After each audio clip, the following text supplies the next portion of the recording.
Hi everybody. This video is going to be working problems, more informal fallacy problems.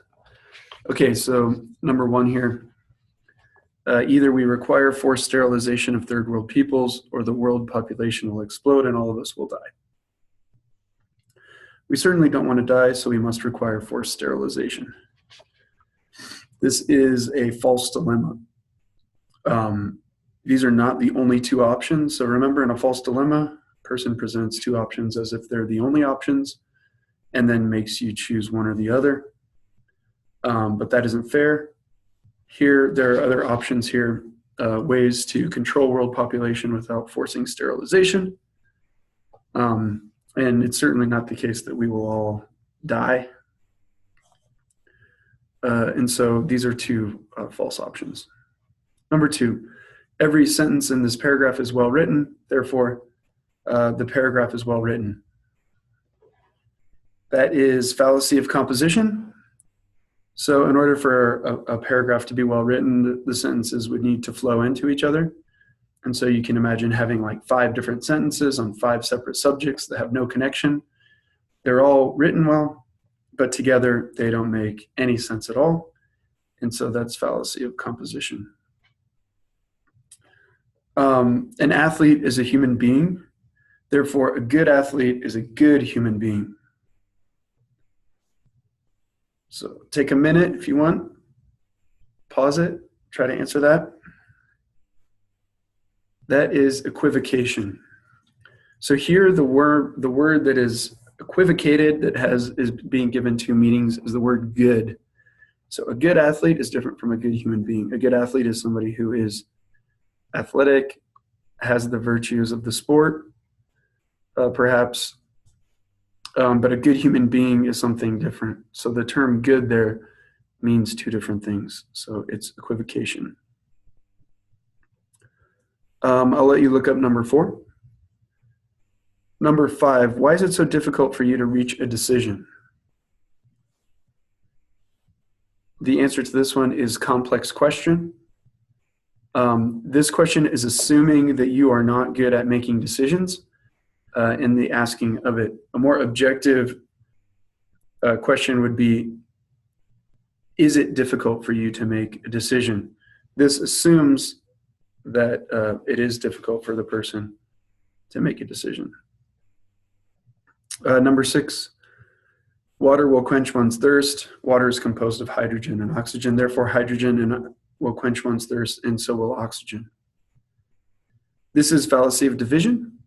So H2O is the stuff that quenches our thirst, but individually, hydrogen and oxygen are gases, so they will not quench your thirst. So in dividing them up, or in dividing up H2O, you commit the fallacy of division. I'll let you look up number 7. Number 8, butane is combustible, therefore it burns.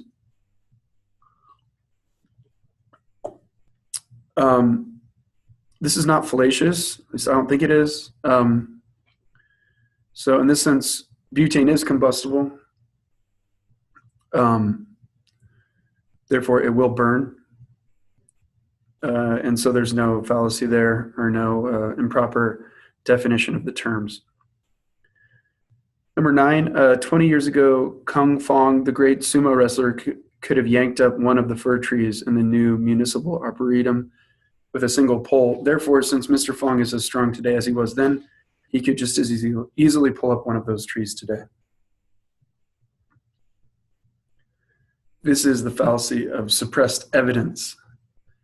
So here, think about it. What is the evidence that's not being taken into account?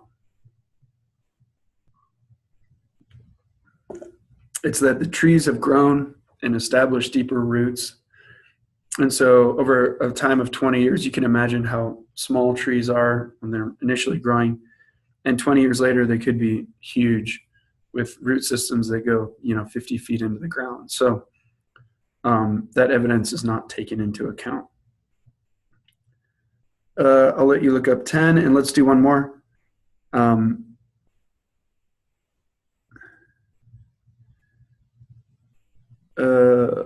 Let's see. All right, we'll just do 11. Sorry, let me go down here so you can see it.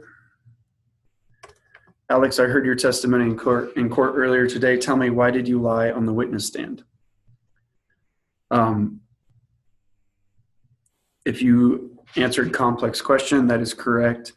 In this, obviously, in this case, the question assumes that Alex is lying. Always remember that whenever you talk to a police officer, or if you're ever in court, or if somebody's questioning you and they say, why did you lie about this? You can say, that's a complex question. You're assuming that I am lying. I'm not lying. The best way to answer is to reframe the question. So if somebody said, why did you lie on the witness stand? You'd want to say out loud the entire totality, I didn't lie. Stop assuming that I did. Things like that. All right, so I hope you found that helpful. And feel free to reach out to me if you have any other questions.